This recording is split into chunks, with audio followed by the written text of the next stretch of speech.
মহানবী কখনোই নিজের জন্য যুদ্ধ করেনি। মহানবী সবসময় শিখিয়েছেন প্রেম, ত্যাগ এবং হারতে। এর জন্য অনেক বিধর্মীরাও মহানবীকে আলামিন বলতেন।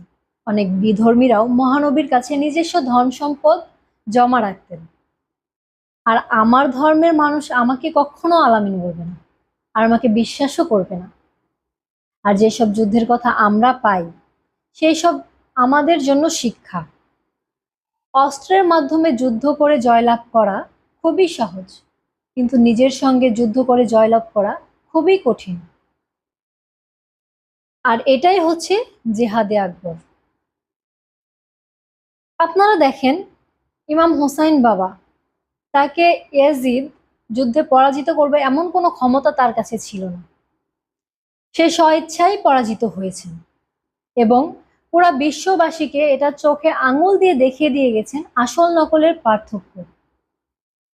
আপনারা দেখেন, যীশুখ্রিস্ট বাবা, সে চাইলে কি না করতে পারে। আমরা কোরআনেই পাই যীশুখ্রিস্ট বাবা মৃতকে জীবিত করতে পারে বা জীবিত করেছে। তাহলে সে কি পারতো না নিজেকে শুলি থেকে নামিয়ে আনতে? কেন করে নাই? এটাই আমাদের জন্য শিক্ষা। আর এই শিক্ষাটাই আমরা গ্রহণ করে নিতে পারি না।